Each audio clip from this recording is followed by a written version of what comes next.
A long time ago, in a galaxy far, far away.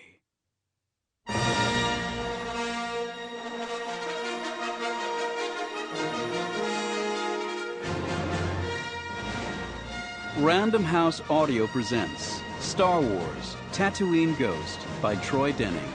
Read for you by Jonathan Davis.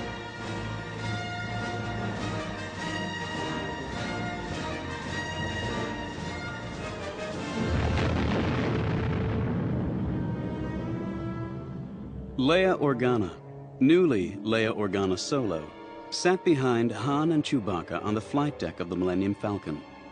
The twin suns of the Tatoo system were hanging outside the forward viewport, a pair of white eyes blazing up from the black well of space.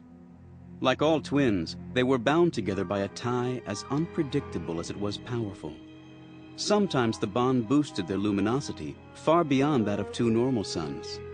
At other times, it sent waves of ionic discharge pulsing across space to scramble circuits and reorient core relative compasses. Today, the twins were assailing the Falcon with electromagnetic blast, overloading her sensors and filling the cockpit speakers with static. As Chewbacca worked to raise the proper filters, the static faded from a roar to a crackle, then softened to a hiss, which rose and fell in a sharp rhythm. Puzzled by the odd, snickering sound, Leia glanced over at the Master Comm console and found the reception indicator still scanning for signals. Han, do you hear? No sound came from her mouth.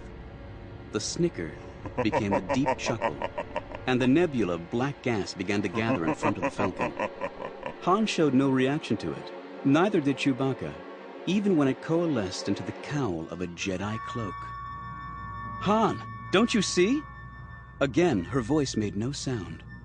Glaring out from beneath the cowl, the twin suns looked more than ever like eyes, heartless eyes, full of malice and power lust. The mouth rose at the corners. Mine. The voice was cruel and distinct and rife with dark side power. The smile became a sneer. Mine. Still, neither Han nor Chewbacca seemed to notice what was happening. The nebula began to thicken, and the purple wrinkles faded behind its inky veil. The twin suns dimmed to darkness, and the black cloud assumed the shape of a familiar mask, a mask of harsh angles and obsidian sheen, framed by the long, flaring neck apron of an equally black helmet. Vader's helmet. A chill wave of nausea washed over Leia. The curved eye lenses grew transparent, but instead of the blazing brightness of Tatooine's twin suns or the angry red-rimmed gaze of Darth Vader, she found herself looking into her brother's soft blue eyes. Luke, what are you? Her question remained as silent as the others she had asked. Luke locked gazes and held her transfixed for what might have been seconds or minutes, his eyes now the lifeless blue of ice. Leia grew cold and frightened, and the mask dissolved back into the black nothingness of space, leaving her to stare out once again into the mind-stabbing brilliance of the Tatoo system's twin suns.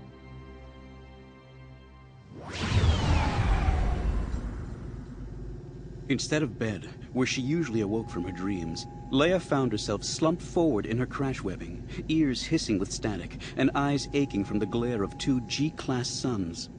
Han and Chewbacca were still busy at their stations, Han plotting approach vectors and Chewbacca setting sensor filters. The planet Tatooine was just drifting into view, its yellow sodium-rich sands glowing so brightly it resembled a small sibling star in orbit around the big twins. A metallic hand tapped Leia's shoulder.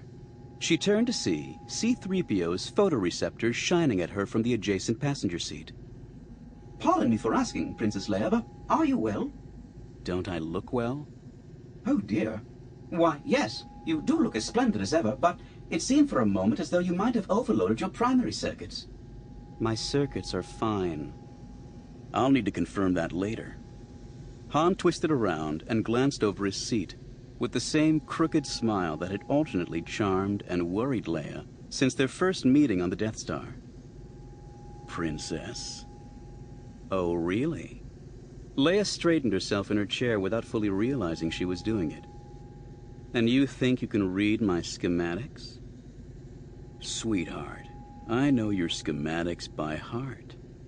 Han's smile faded, and his expression grew concerned. 3PO's right. You look like you've seen a ghost.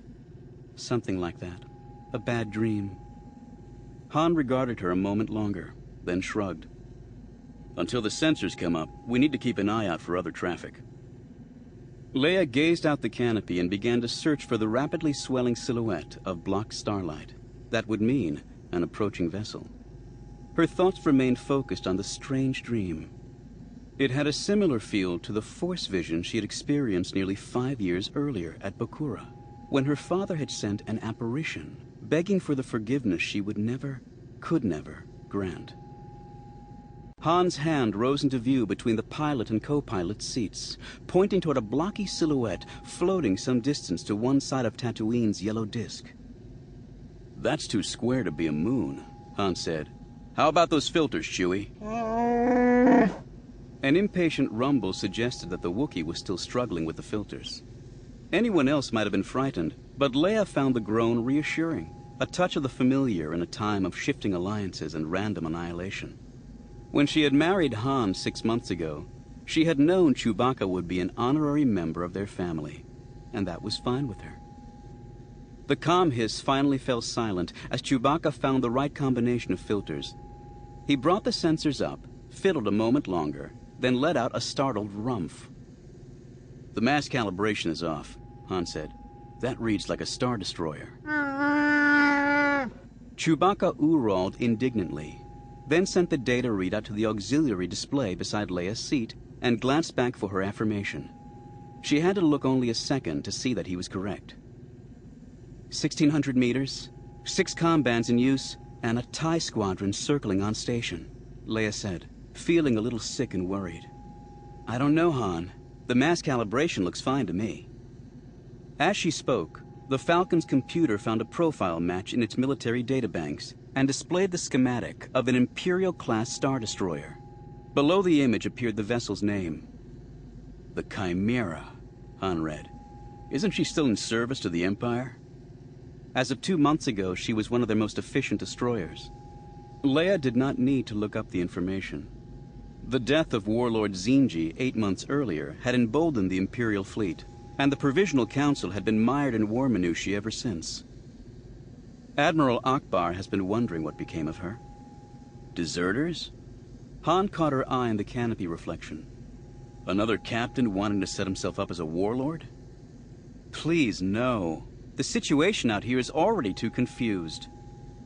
With the New Republic battling the Imperials over the scraps of Zinji's empire, and the surviving warlords exploiting the war to enlarge their own territories, confused was an understatement. And the Chimera's commander isn't the type. By all accounts, Gilad Pelion is both loyal and competent. Chewie, I can handle this, no problem. Han looked vaguely insulted. It's only one little Star Destroyer. Chewbacca grunted doubtfully, then added a yawl about the folly of tempting fate for a piece of art. Killik Twilight means a lot to Leia, Han said. It hung in the palace on Alderaan. Chewbacca growled a long question that suggested they might be flying into a trap. The painting might not even be real. You can't forge moss paintings, Leia answered. Not anymore. They require strains that don't spread or reproduce, the cultivation of which was a closely guarded secret even in Alderaan. That secret died with the rest of Alderaan.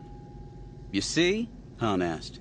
Besides, if the Imperials were trying to lure Leia to Tatooine, they wouldn't leave their Star Destroyer out in the open like that.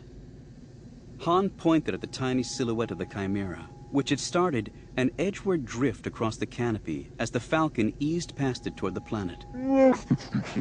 Chewbacca reiterated the questions that had been troubling them all since learning of the auction. Why was such a valuable painting being sold in a seedy spaceport like Mos Espa? Where had it been all these years? Why was it surfacing now? The answers were a mystery, as much a mystery as the Star Destroyer's appearance here. At the time of Alderaan's destruction, Killik Twilight had been returning home from a museum loan. Sample complete. Ready to continue?